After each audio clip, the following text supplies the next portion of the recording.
lot of work to do in these next 4 weeks, but together we are going to take back the 3rd District. I am so very grateful to have Mayor Cory Booker here today, and in a minute I will tell you why I am so lucky to have him by my side. I have to tell you that unlike a lot of the folks in Washington, running for Congress was not a lifelong ambition of mine. The last place I imagined that I would be standing here as a candidate for public office for only the 3rd time in my life. And that's if you count running unopposed for PTA president of my son's elementary school because nobody else wanted the job. And later running for town council because I thought that our children deserved safer places to play. John and I shared the belief that public service is about helping and not hurting. And it's about understanding the lives, hopes, and dreams of the people that you represent so that you can trust them to stand up for you. That, my friends, is lost far too often in Washington. So here I am running for Congress, not because of personal ambition or ego. I'm running for Congress because I know that the only way to change Washington is to start by changing the type of people that we send to Washington. We need more people like you and me in Congress, people who are willing to stand up for to the powerful special interests and do what's right. People who are not thinking about the next election, but who want to help people right here, right now, today. To me, that means helping small businesses create jobs. It means cutting wasteful spending and the taxes on middle-class families that fuel it. It means doing justice by our veterans, and it means standing up and protecting Social Security and Medicare, rather than turning those lifelines into scapegoats for a reckless Congress. Elections are about choices, and those choices have real-life consequences. And there is a clear choice in this campaign between John Runyon and me. It's bad enough that Mr. Runyon has been part of the arguing and fighting in Congress that gets nothing done. But his voting record, the record that he is now accountable for, is proof that we can't trust him to be on our side. Time and again, he has sided with multimillionaires, big oil and insurance companies, powerful Washington special interests, and businesses that ship jobs overseas.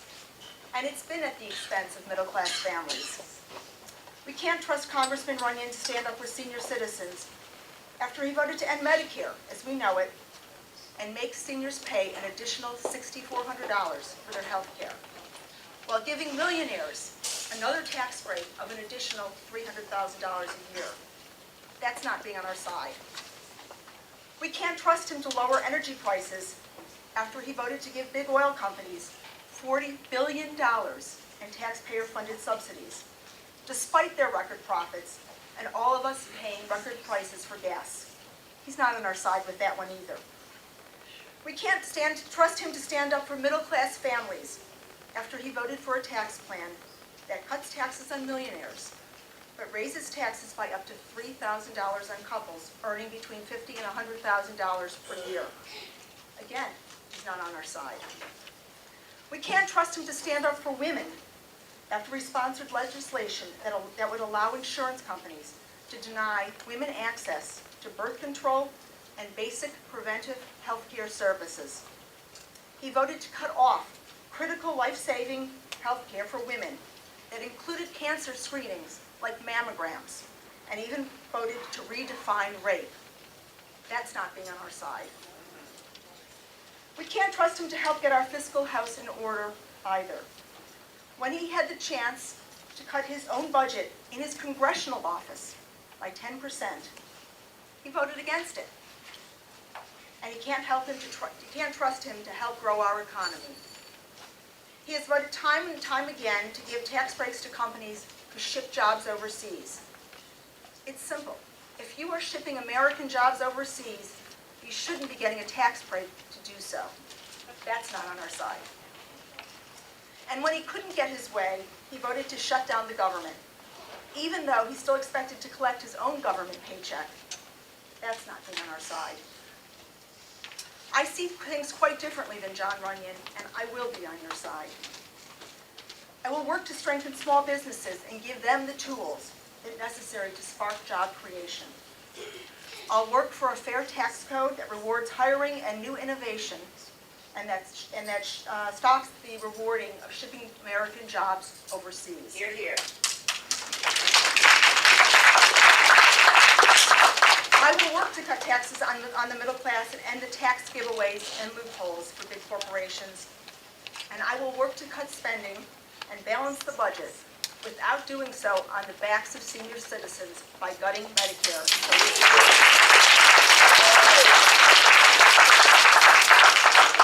And I will stand up and fight against politicians who want to make health care decisions for women. Health care decisions should be between a woman and her doctor. No bureaucrat or politician belongs in the examining room. Finally, I will stand up for our veterans because it is appalling how these brave men and women who are sent into war by Washington are promptly forgotten when they come home.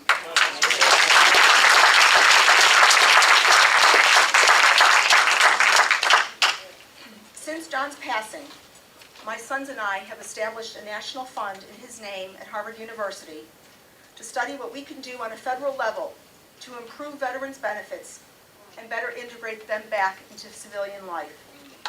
I will take the results of that study and go to Washington to implement them. That is one study that is not going to sit up on the shelf and collect dust. It's going to be a blueprint for real and lasting change for our veterans, and I would be so honored to be able to go there to do that.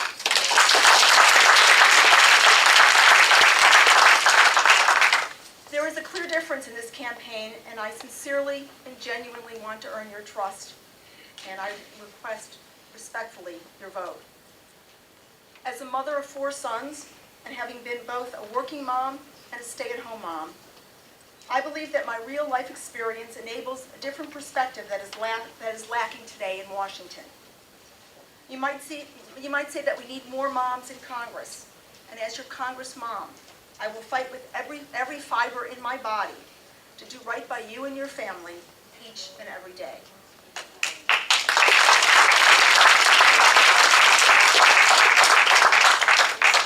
We, and I'm so lucky to have Mayor Cory Booker with us here today. He is the wonderful, great mayor of Newark, New Jersey. We are so proud of him. He is a friend and an advocate for working and middle-class families, and is a champion for small businesses. He focuses every day on how to make his city, his state, and his country a better place for all of us. When I found out that he even saved a woman from a burning building, I knew New Jersey would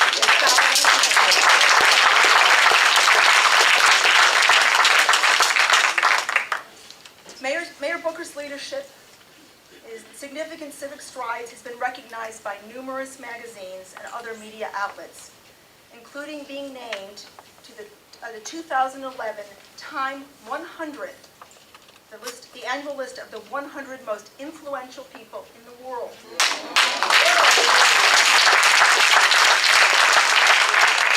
I am so grateful for him taking the time out of his busy schedule to come here and be with us today to help support this effort. And I really hope that we can all give him a very warm Willingboro welcome. Thank you.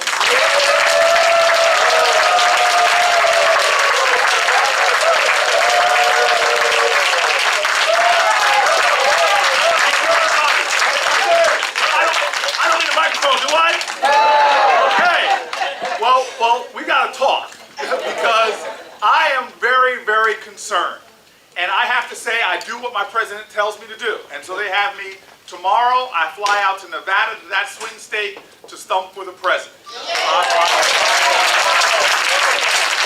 got me going to Pennsylvania, Ohio, Florida. I'm going everywhere to stump for our president. And it is very, very important. But my mama used to always tell me, charity starts where? At home. And so if the president's going to use me going around the country, I got to remember that in my home state, we have an election that is just as urgent. Now I'm telling you right now, the president's folks, we got to fight. We have a real fight on our hands. And And I have never seen a situation like I've seen it now. I could not believe, I literally had to be restrained watching that debate the other night. I don't understand how a man can lie so much. And if I was the moderator, if I was Jim Lair, I would have stood up and said, hold it for a second. This is the chance to tell the truth to the American people. And we have a national candidate in the Republican Party now that's just trying to turn away from everything he said just a few months ago. That's right. I turn on the TV too, because Mayor, I watch MSNBC also.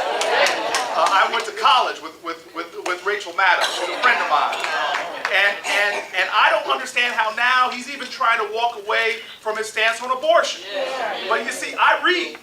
I saw the platform for the Republican Party, and they say, if it's rape, if it's incest, even if it's the life of a mother, a woman still does not have the right to choose.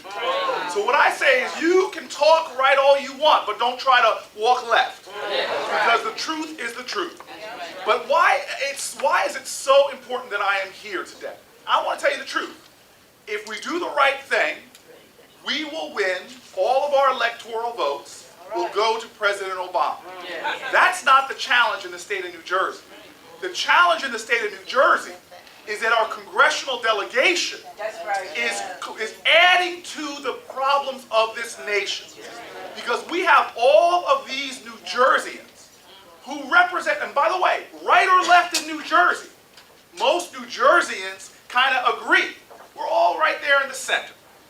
But problem with our congressional delegation is they're all the way over here on the right, endorsing all of the stuff that's gumming our system up and having us come to a stop.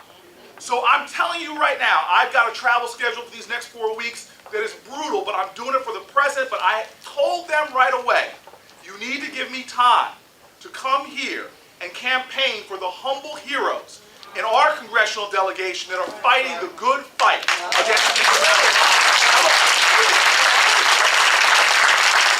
I have known the Adler family for years, and before I even get to policy, which I'm going to get to, I've known the Adler family for years. And what always inspires me about both of them, okay, because John was a friend of mine, both of them, this couple, you know their backstory, I hope. I went to law school and got a law degree. These two went to law school, Harvard Law School. They got a law degree and they got married. These two people, I'm a little jealous. They met at law school and they bonded. They were doing a law journal around civil rights issues.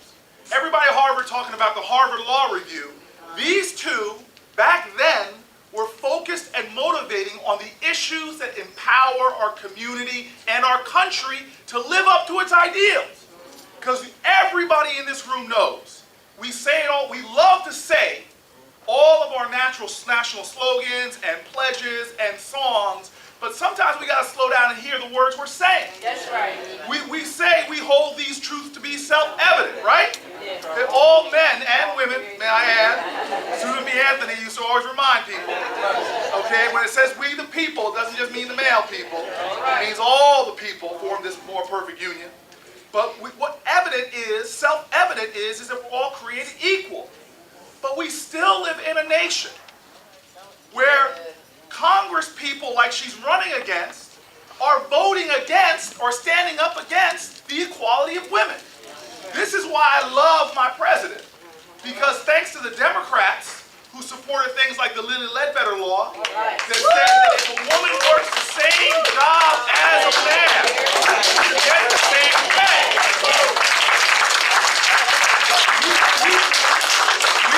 We need to listen to what we say. I got kids pledging allegiance in Newark just like you do in Willenburg. And I got to just give a little commercial here. You got one of the most competent mayors in America here in your town, and she's very easy on the eyes, too, I have to say. I'm sorry. I shouldn't have gone there. But you have a really good man. The mayor knows, and school's here. People put their hand on their chest and their heart, salute the flag, and they say those words. You know the last 5 words? Liberty and justice for all, for everybody. And so what I don't care about liberty and justice. Look at what the Republicans and the Tea Party, like the congressperson that represents this district, what they're standing for. They're not standing for equality and justice for all. No! You all see it right now. I think the Republicans, like the one that she's running against, they want to look like Michael Jackson. Why do I say that? Because when I was in high school, I remember Michael Jackson did this thing where it looked like he was moving forward, but he was moving back, right? They're doing the moonwalk. They're doing the moonwalk on voting rights, trying to suppress voting rights. They're doing the moonwalk on women's rights. Okay, they're doing the moonwalk on civil rights. They're doing the moonwalk on environmental rights. They're trying to take us back in so many ways. That's right. And our president is like, look, if you are an American, the 14th Amendment applies to you, equal protection under the law. I don't care how controversial the issue is, if you are an American, you have equal citizenship rights. I was proud of my president when he said in the military, I want to know how competent you are, how qualified you are. I want to know if you're ready to fight for your country, die for your country. What I don't care about anymore is who you choose to love. All those things, this is what Martin Luther King said, it's the content of your character, not those surface things that don't make a difference. And so this is the power, this is why I'm here right now, because New Jersey, I look at the state right now and I'm wondering what is happening. We used to have, even some of the Congress people that used to be the most centrist Republicans are veering far to the right now. Because we have something called the Tea Party that's got the Republican Party scared. And look at the Republicans in Congress. You got folks like Orrin Hatch being challenged from his right, so what does he do? He goes farther to his right. You got folks like Olympia Snowe from up in Maine. She says, I'm done. I'm out. I'm not even running again. This is getting so crazy. You got guys like Lugar. I don't agree with him on everything, but a centrist Republican getting beat by a Tea Party challenger. And you have Republican congressperson after Republican congressperson in our state now being terrified and moving on the right on all the issues, even when they're out of line with the mainstream of New Jersey. And so we in New Jersey, I don't care if you're right or left, we have to start standing up for our values in this state. And so, when I see a woman who is willing to stand up, I know sometimes it's good to know who somebody is before they get into politics. Because some folk change when they get in the game. So this is somebody I knew before they were a politician, before they got into this game. And actually is doing it probably against the wisdom and advice from her friends. Why are you putting yourself out there? The challenge, this is a grueling thing to be a candidate. And she has stepped up and she's gotten into this for the right reasons. And I have to add this, there's something wrong with a state that's entire congressional delegation is men. Amen. You don't have one woman who's representing us. And so when all these guys are sitting there making decisions about women, women's health, women's rights, women's issues, it'd be nice for our congressional delegation to have one woman's voice. All right. And so of all the congressional battles around the state, it was important for me to be here. Now I want to get clear. And I got to frame it in a story. That as Stephen Colbert, I'm going to be on his show next week. He has a high level of truthiness on this story. A high level of truthiness. It's like my football career. The older I get, the better I was. If you listen to me tell the stories, somewhere in there there's some truth. But there's a lot wrapped around it. Okay, my memory just fades. I add touchdowns onto my career every year.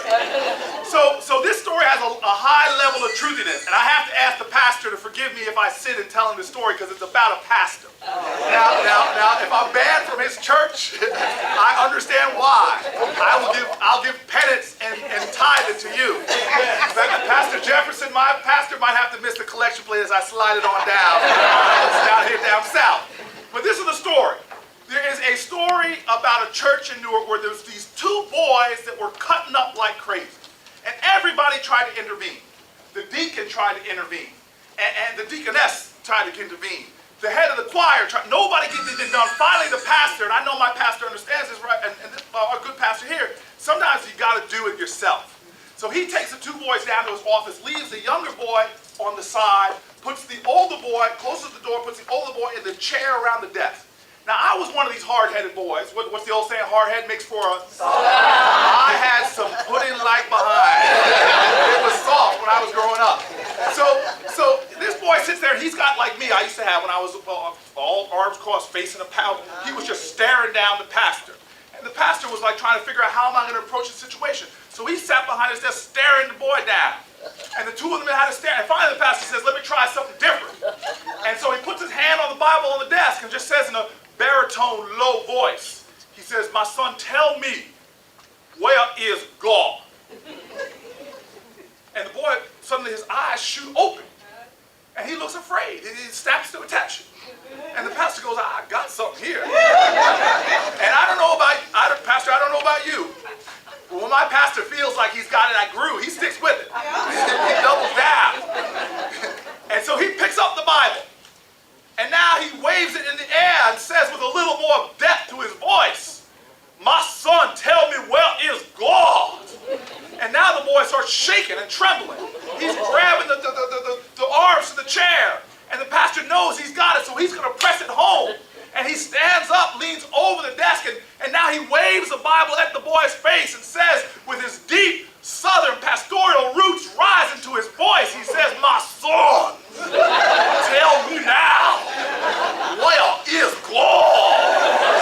And now the boy jumps up, totally afraid, sprints out of the pastor's office, grabs his little brother by the hand and says, man, we got to get out of here. God is missing and the pastor thinks we took him.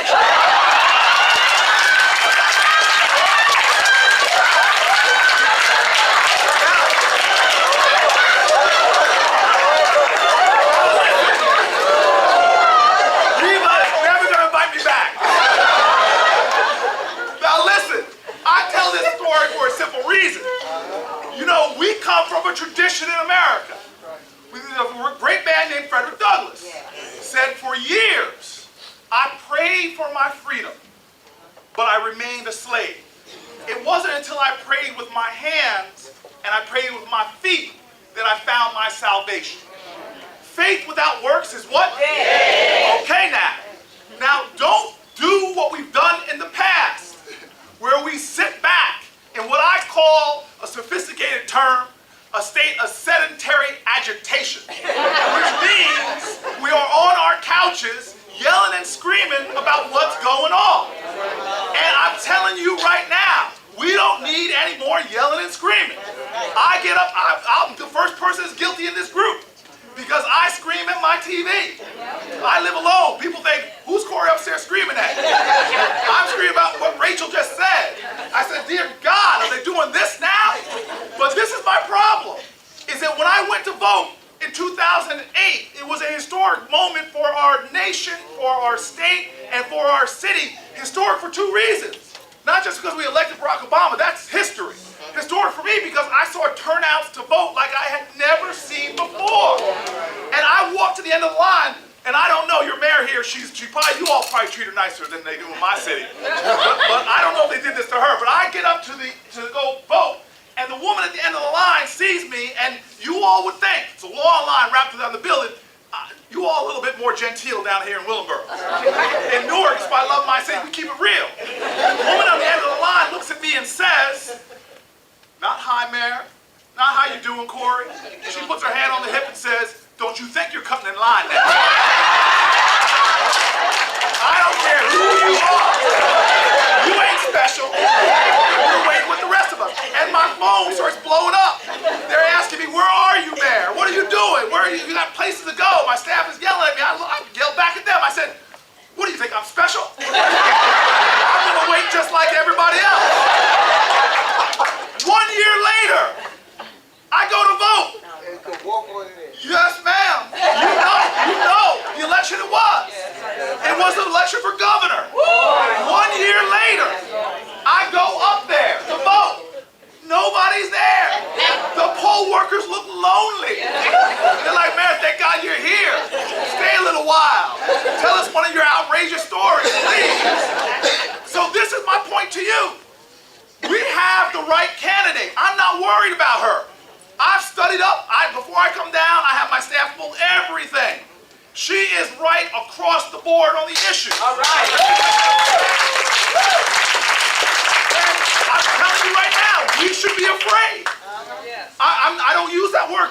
word sometimes is the enemy of faith. But sometimes it can be a good motivating force. Okay? We should be afraid. The plans of the Republican Congress is clear. And this man has voted for it, the one we're running against. They voted to cut the Small Business Administration. This was the Ryan budget. You all know what I'm talking about. We in Newark are getting women-run businesses, minority businesses, small businesses, partnering with the SBA. They want to cut that. Our veterans coming home, go back to our songs.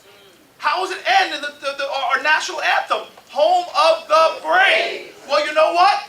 The Republican Congress and the Republican that holds this seat is supporting a Ryan budget that cuts programs for our veterans, our heroes, our brave when they come home.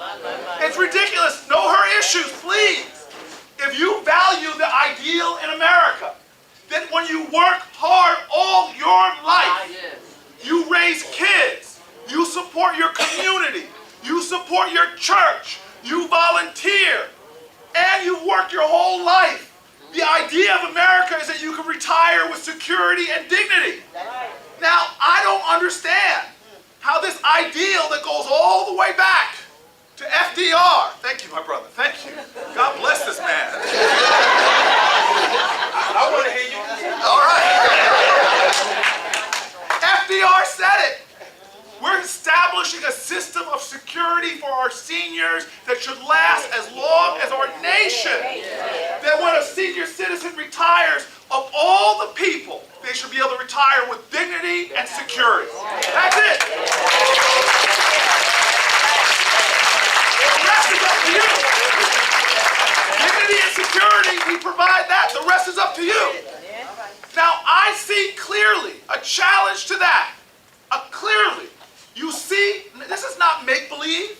Look at the facts. Go back to the Ryan budget. What do they want to do? What does Ms. Adler's opponent want to do?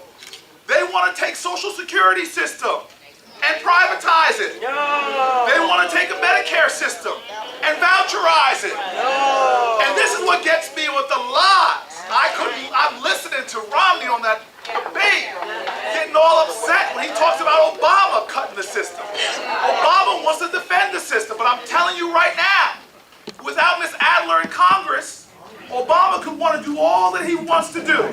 But if he's battling New Jersey Tea Party Republicans, we're sending Obama back to office fighting against people that shouldn't be there in the first place. And so to me, this is what it comes down to. You've got Ms. Adler, who is our candidate. But more than that, she represents our values. More than that, she stands up for our issues. More than that, she believes in our foundational principles. But that is not enough. It is going to take us. If it comes to the next election, 4 weeks from now, if we are out there and the polls aren't crowded, we're going to lose the chance to send one of the best candidates, and I'm all over the country, from Washington State to Florida. I'm telling you right now, of a person prepared, experienced, knowledgeable, sophisticated, can throw an elbow as good as any man. There you go. Okay? She's been cleaning up the mess of her 4 boys for a long time. She can handle a bunch of boys down there in Congress. If we don't send her down, it's not her fault. It's the shame is on us. And so now I just want to end with being a little person. Just a little person. I've seen what happens when we don't turn out. I've seen it. I'm telling you right now, the governor we have, he and I work together on a lot of things because I'm not like Obama's opposition. You hear what the congressional Republicans said? They said that the mission they had was not to deal with the debt problem, not to deal with the job problem, not to deal with the auto crisis. They said that their mission was to do nothing, stop him from being reelected. That's not how I operate. You know, it says in the Bible, it says, you know, to pray for your leaders, okay? That there's a reason they're there. Even if it's to teach us all a lesson. I operate, if the man or woman is in the office, I don't care, Republican or Democrat, I'm going to find a way to work with you. And so the governor and I had conversations early on, decided to work. Now, I say all that to tell you this. When my staff and my friends in Newark turn to me and complain about about the fact that we saw Planned Parenthood get cut, about the fact that we saw women getting preventative health care. Places that used to do that in New Jersey shut their doors here. When we see the environmental cooperation and partnerships we have with states, we pulled out of them. When they see the earned income tax credit, cut. People come up to me and say, Mayor, this is horrible. They wanted to talk about Chris Christie. And I said, wait! I don't want to, it's not about them, and it's not about him, it's about us. That's right. If Newark had come out, if Willingboro had come out, if Patterson had come out, if Atlantic City had come out, it would be a different story. We got to get out of this culture of complaining and get back to what has brought our community so far along the way, to audacious action, heroic hope. And so to me, I'm here with friends. Just to tell you all, here's Amy and Joanne running for freehold. This is an election that is not just about the top of the ticket. I need people to go in there and realize that whole team is important.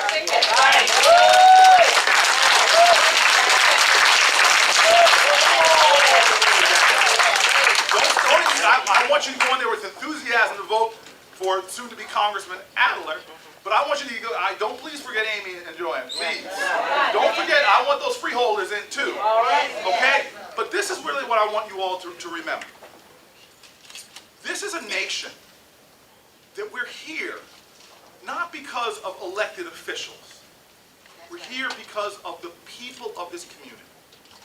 All over the country, we created a community of compassion, a community of conviction, a community of caring, and a community of courage. I'm here today. I was telling a friend about this just yesterday. They were talking to me about education issues in Newark and why I'm so strident about them. Because my parents told me, they looked at me growing up in America in the 70s and 80s when I grew up. And they would look at me as I was going through high school, getting all big in my britches. I was high school American football player, president of my class in high school. And my dad would just shake his head. Anytime he saw me getting big, he'd say, son, don't you dare walk around here like you hit a triple. You were born on third base. You drink deeply from wells of freedom and liberty that you did not dig. You eat from bountiful, lavish banquet tables that were prepared for you by the hands of your ancestors. You sit under the shade, the comfortable shade of trees that you did not plant or cultivate. My father was born in the deep south, in the mountains of North Carolina. And he was born to a single mother who was going through challenges. Now that's a story we still know about in New Jersey. We got a large percentage of our kids being raised by heroic moms, working 2 jobs, trying to provide for our family. I love Shelley for that reason. She's a woman that had to, I'm telling you right now, they don't pay all that much in Congress. She Harvard educated lawyer, and she knew one of her primary things was, I gotta raise my kids. And so she managed that household. I don't know what it is, the mystery and the magic of some women I know in New Jersey, but in one of the highest cost of living states, I've seen women in this state take $1 and spread it to a gourmet meal. I don't know how to do it. One of these days, I'm going to slow down and try to learn this mystery and magic. How, you all know this. Women usually primarily pay the bills. Women usually primarily buy the food. Women usually prepare the food. Women usually are the ones that take kids to school, that check the homework. I know what the reality is. And so my father's mother, though, she couldn't take care of my father. And so what happened to my dad? It was a community of people like you all here who came together and intervened on my father's behalf and put him into a college. I say that purposefully. My father did not think about college. It was the community that said, you're going. He said, I can't afford it. They put dollar bills in envelopes. Pastor, in church, they passed a collection plate for my dad to pay his first semester's tuition to go to a small HBCU called North Carolina Central University. Down there, my mom was at Fisk, my dad was at Central. My parents did not make, they told me these stories so many times, I know them by heart. I stop them beforehand and I tell them for them. You guys rest, I'm going to tell the story. talked about the 60s in college and folk from all around the country coming to Alabama, Mississippi, Tennessee, and doing irrational things.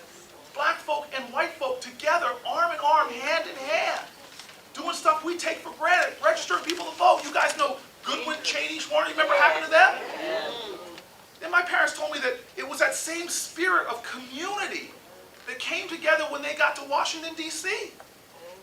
And they couldn't find jobs. Because you know what? Just like it was for the Irish, just like it was for the Jews, just like it was for blacks. There are places at certain points in America, I don't care what your lineage is, somebody at some time discriminated and hated on you.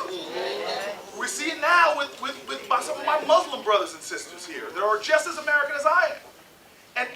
And my parents couldn't find a job because corporations wouldn't hire them. And so what happened were black folks and white folks and others came together to form an organization some of y'all know about called the Urban League.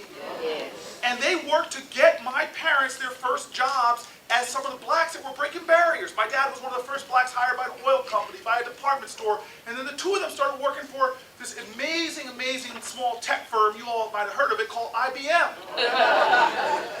Then my parents moved to New Jersey. And we found out that as they were looking for homes in Bergen County, they would not show homes to black families. And so what happened? It was communities like this, blacks and whites, that came together and formed in Bergen County, the Bergen County Fair Housing Council. And they were ready for action. They got a test couple that followed my mom and dad. They would go to a house, told it was sold, they would leave. The test couple, my dad says they were named Mr. and Mrs. Brown, but they were not Brown.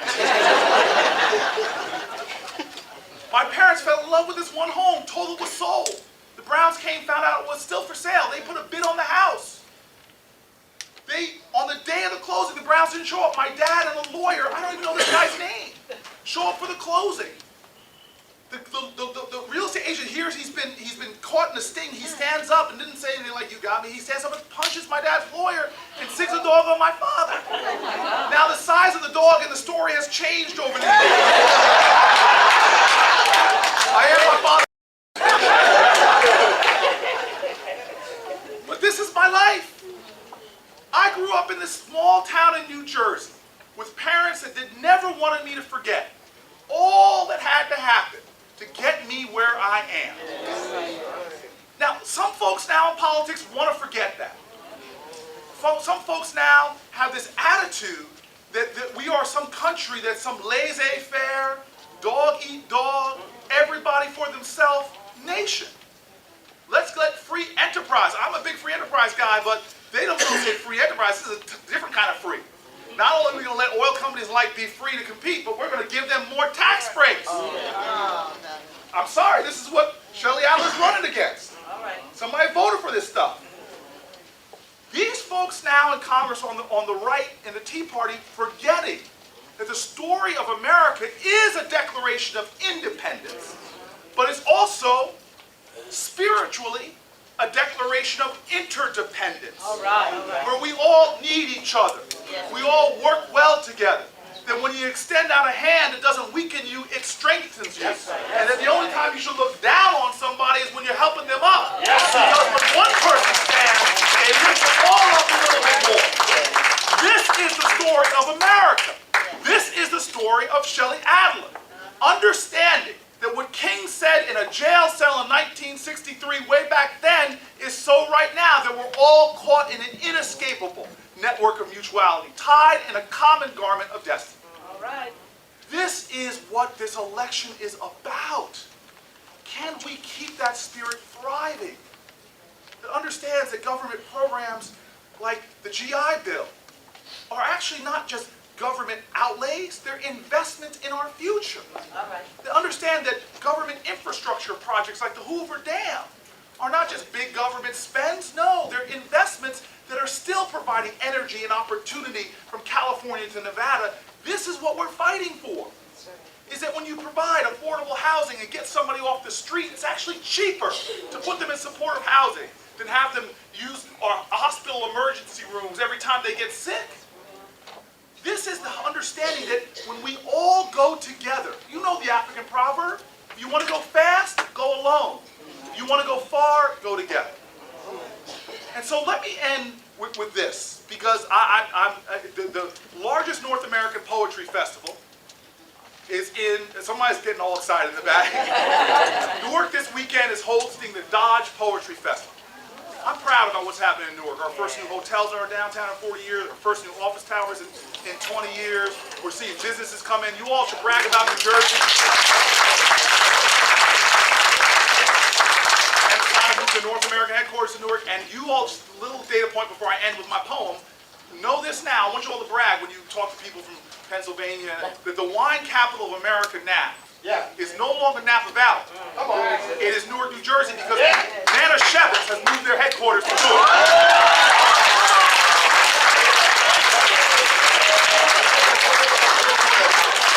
And I got some wine in the back of my car. I can give it to you wholesale.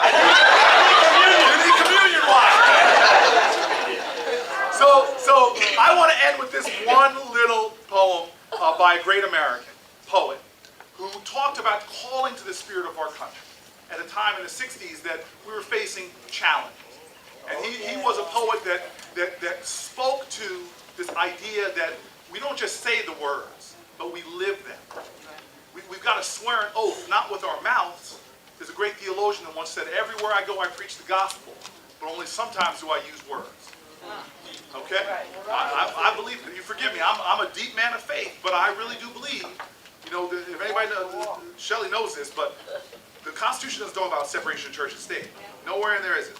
When it comes to religion, it has two clauses that are very important. The Establishment Clause, I don't want my government establishing a religion, and then the Free Exercise Clause.